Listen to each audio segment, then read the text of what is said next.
Já de volta com o programa em discussão e hoje aqui fazendo um balanço das atividades na Assembleia Legislativa nesse primeiro semestre, quanto à quantidade, à qualidade de matérias aprovadas na Casa de Epitácio Pessoa.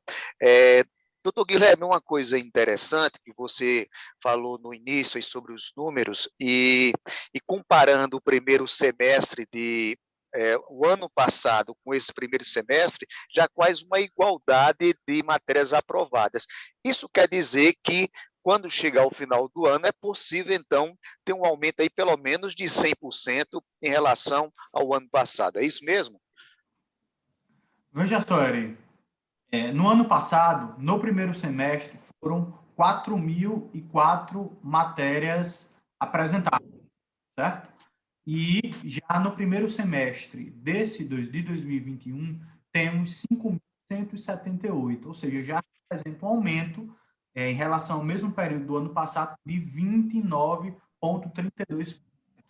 Em relação à quantidade de matérias aprovadas, ou seja, aquilo que é deliberado e efetivamente aprovado, porque nem todas as matérias no legislativo são efetivamente aprovadas, porque o legislativo é a casa do povo em que as matérias aprovadas representam um mínimo consenso social representativo sobre aquela questão. Então, em 2020, nós tivemos 2.371 matérias aprovadas e esse ano no mesmo período, no primeiro semestre, 4.367, ou seja, um aumento de 84%. Se continuarmos esse ritmo, passaremos não só o ano de 2020, mas passaremos também o ano de 2019, que foi o ano mais produtivo da história do Poder Legislativo da Paraíba.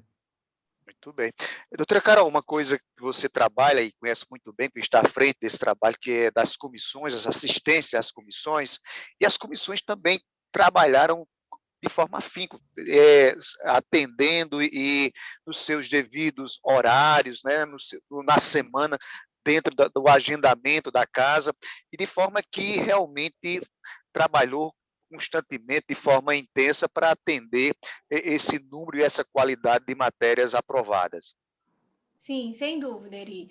As comissões permanentes da Casa, assim como as frentes parlamentares, as comissões temporárias e as frentes parlamentares também, não pararam de trabalhar, reúnem-se semanalmente, dentro de um agendamento e de uma programação que a gente faz de forma semanal, junto à Secretaria Legislativa da Casa, em reuniões ordinárias, para debater, para analisar todas essas proposituras, né, que ingressam na Casa Legislativa, como o doutor Guilherme falou, né, principalmente eu posso citar aqui a Comissão de Constituição e Justiça, por exemplo, que é responsável por analisar quase que a totalidade, né, das matérias que ingressam no Poder Legislativo. Só nesse primeiro semestre, já a CCJ pôde analisar mais de 1.100 matérias. Não é pouca coisa para uma comissão que se reúne semanalmente, né? Além disso, todas as outras comissões também não pararam, as comissões temáticas não pararam de trabalhar, de debater sobre essas matérias que vão a plenário, né, para ser discutidas pelos 36 parlamentares. Além disso, eu posso citar aqui também para você o grande número de audiências públicas que foram realizadas nesse primeiro semestre, no âmbito das comissões da Casa, das frentes parlamentares, e que pôde debater assuntos de muita relevância para o nosso Estado, né? Assuntos de combate ao feminicídio, assuntos voltados ao desaparecimento de crianças, como a gente pôde presenciar uma audiência pública, né, sobre isso, recentemente, no âmbito da Comissão de Direitos Humanos da Casa, por exemplo, que tratou de uma lei do presidente Adriano Galdino, né, de prevenção ao desaparecimento de crianças aqui no estado da Paraíba, um assunto de muita relevância, que embora, como eu já falei anteriormente, em que pese a gente estar vivendo um período de crise muito grande, a gente não pode deixar de lado, né, os grupos mais vulneráveis que precisam de um olhar do parlamento paraibano, e esse olhar não faltou. Foram inúmeros os debates realizados que contou com a participação das entidades, da sociedade civil, dos órgãos estaduais, de representantes de todos os lugares do Estado. O trabalho remoto, ele é desafiador e é muito positivo nesse sentido também. Aproxima muito mais, aproximou muito mais o povo paraibano. Então, a gente pôde contar com a presença de pessoas, de representantes do Brejo, do Sertão, de todo o Estado, na discussão de temas importantes e de muito interesse do povo da Paraíba. Ok. Doutor Guilherme, pegando essa deixa de doutora Carol com relação a esse interesse público com relação às matérias, se você quiser também acrescentar alguma dessas matérias, dar enfoque, fique à vontade. Como eu disse, Ari, todos aqueles projetos já nomeados por mim no início, né? Nós tivemos aí projetos do prontuário eletrônico, que permitiu que cada cliente, efetivamente do SUS, possa ter acesso a essas suas informações por meio virtual e que o governo está implementando. A lei que proibiu o corte de água, o corte de telefone e despejos durante a pandemia, uma matéria de extremo impacto social. A lei da merenda escolar em casa, já visto que os alunos da rede pública não estavam indo para a escola de forma presencial e, consequentemente, não estavam tendo acesso à merenda, foi uma lei da Assembleia Legislativa da Paraíba que permitiu o governo do Estado fazer com que essas cestas básicas pudessem chegar nas casas dos alunos. A lei da notificação compulsória das agressões físicas às mulheres durante a pandemia, a proibição de fogueiras na zona urbana durante a pandemia. Também a gente sabe que a Covid ataca todo o sistema respiratório, então é fundamental que essas fogueiras sejam proibidas para que não agrave a situação das pessoas com Covid-19. Debates quanto ao uso de máscaras, um projeto e o debate que rejeitou o projeto que visava a oferta de medicamentos cuja ineficácia é comprovada para a Covid, como a cloroquina e a hidroxicloroquina, debates com o setor produtivo, para parcelamento de dívidas, para zerar a conta de água, enfim, todas essas matérias de grande impacto econômico que visavam proteger direitos fundamentais e auxiliar o povo paraibano nesse momento tão difícil da pandemia. Doutora Carol, uma coisa muito almejada na casa, a gente sabe muito bem disso, e o presidente da Assembleia, o deputado Adriano Galdino, vem conseguindo fazer isso muito bem, diante da sua liderança, que é um termo que a gente utiliza muito aí, limpar a pauta. Então, há sempre essa questão do presidente conseguir, junto aos parlamentares, sempre limpar, sempre zerar a pauta da casa. Sim, sem dúvida. E isso também é resultado do empenho e do esforço dos parlamentares, em deixar o trabalho em dia. Não só na casa, isso depende muito também do trabalho efetivo das comissões, As matérias que ingressam, como eu falei, precisam da análise da Comissão de Justiça, primeiramente, em seguida das comissões temáticas, e a gente tem tentado trabalhar nesse mesmo sentido, de deixar as pautas limpas, à medida que as matérias ingressam e são propostas pelos parlamentares, a comissão se reúne e tenta de forma quase imediata, dentro do possível tratar daquela matéria. A Comissão de Constituição e Justiça, a CCJR, nesse primeiro semestre teve uma produção sob o comando do deputado Ricardo Barbosa, presidente da comissão, teve uma produção recorde também. Nunca na história, eu posso dizer, do Legislativo, a gente conseguiu ver reuniões com pautas extensas demais.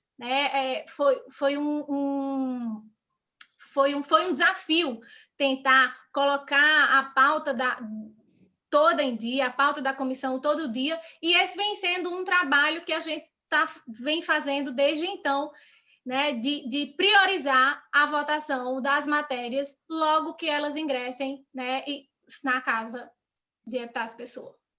Okay. Até para poder acelerar, o doutor Guilherme vai poder aí me complementar, até visando dar maior celeridade também à aprovação dessas matérias no plenário. Só para complementar essa questão da limpeza da pauta, a própria sistemática da sessão virtual, da sessão remota, facilita bastante isso. A gente percebe que durante as sessões remotas, a gente tem um quórum altíssimo, né? São 36 parlamentares, quase sempre a gente tem a totalidade dos deputados participando das sessões ativamente, os 36, 34, 35, ou os 36 de forma completa participam, porque facilita. Semana passada, por exemplo, um deputado estadual aqui da Paraíba, o deputado Ricardo Barbosa, assumiu a presidência de uma entidade nacional de defesa dos legislativos, que é o NALE. Eu estava em Brasília, numa agenda, e eu tive o prazer de ir com ele para participar dessas reuniões, e a gente fez a sessão remota de lá, né? A gente tem deputados do Sertão, deputados de Cajazeira, de Souza, de Patos, enfim, Pombal, cidades que ficam a uma certa distância da capital, e com a sessão remota é permitido que eles participem de forma ativamente, porque evita, de certa forma, o deslocamento. Então, dizem que a dificuldade é a mãe da criatividade, né? Nessa sessão remota, a Assembleia efetivamente entrou no século XXI, e a preocupação do presidente Adriano, e principalmente quando nos delegou a Secretaria Legislativa em 2019, que era a principal missão que ele me pediu era que colocasse a Assembleia Legislativa no século XXI, porque até 2019 todos os processos tramitavam em papel, eram processos físicos, né? E a partir de 2019, sob essa nova gestão do presidente, houve a digitalização desses processos e a pandemia fez com que avançássemos também no trabalho remoto. Então, é bem provável que futuramente, mesmo com o fim da pandemia, algumas sessões, algumas de reuniões de comissões possam continuar a ser, em determinadas eventualidades, em determinados contextos, a continuarem de forma remota. A gente vê, por exemplo, que o tribunal já faz isso, né? O Supremo Tribunal Federal tem um plenário virtual, o STJ faz isso, o próprio Tribunal de Justiça vai caminhar também em suas sessões, e o Poder Legislativo também nessa mesma toada de modernidade. Ok. Carol, eu sei que essa pergunta que eu vou fazer diz muito mais respeito ao setor de administração da casa, não é? Mas vocês acreditam que a partir do segundo semestre é possível essa retomada presencial? O presidente, de uma certa forma, já até se pronunciou que é possível acontecer isso, não é? Tomando todos os cuidados. Olha, Eri, é muito importante já iniciar essa resposta com a seguinte questão. A Casa ela já aprovou recentemente uma resolução que garante que o nosso retorno, o retorno de todos os funcionários, de todos os parlamentares ao trabalho presencial, precisa, né, que a gente consiga, de fato, vacinar todos os funcionários e os parlamentares da Casa. Graças a Deus, a gente vive um período de avanço em relação à vacinação aqui no nosso estado. Acho que logo que a gente viva um cenário mais confortável e mais seguro em relação a isso, a gente vai poder falar, né, com mais propriedade em relação ao retorno. Mas, assim como o Guilherme falou, eu acredito, e aí é uma impressão particular, tá? Minha, que o nosso trabalho nunca mais será o mesmo. Né? O nosso trabalho, de forma 100% presencial, ele não haverá mais. Como o Guilherme falou, ele falou em relação ao quórum das sessões, das reuniões, e eu complemento em relação à participação. Assim, a gente vê muito isso, a participação social, quero dizer, a gente vê muito isso acontecer nas reuniões de audiências públicas.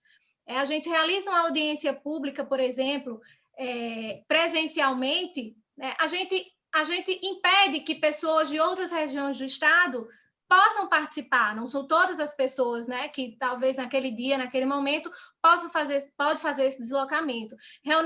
As reuniões remotas, eu acredito que contribuem muito com o engajamento de toda a população paraibana, não só das pessoas que vivem e têm mais proximidade aqui com a região de João Pessoa. Afinal, a Casa de Epitácio Pessoa é a casa do povo paraibano, e eu acho que reuniões através de videoconferência, através do trabalho remoto que a gente vem fazendo e realizando, contribuem para essa participação do povo. Doutora Carol, eu quero agradecer a presença da senhora aqui no nosso programa em discussão.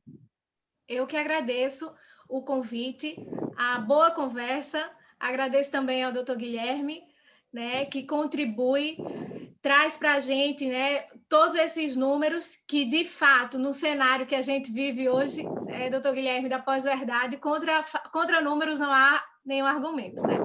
E a gente pode perceber, né, de fato, como tem sido positivo e satisfatório o avanço da produtividade da Casa de Epitácio Pessoa. Doutor Guilherme, obrigado também pela sua participação aqui conosco. Obrigado a você, Eri, obrigado a Carol, pela maravilhosa conversa, e obrigado também a todos os telespectadores da TV Assembleia, esses telespectadores qualificadíssimos que nos acompanham sempre. Ok, então, muito obrigado aos dois, e nós vamos ficando por aqui, e a gente volta depois com outro programa, trazendo mais um tema importante do interesse público. Então, até o nosso próximo encontro. Até lá.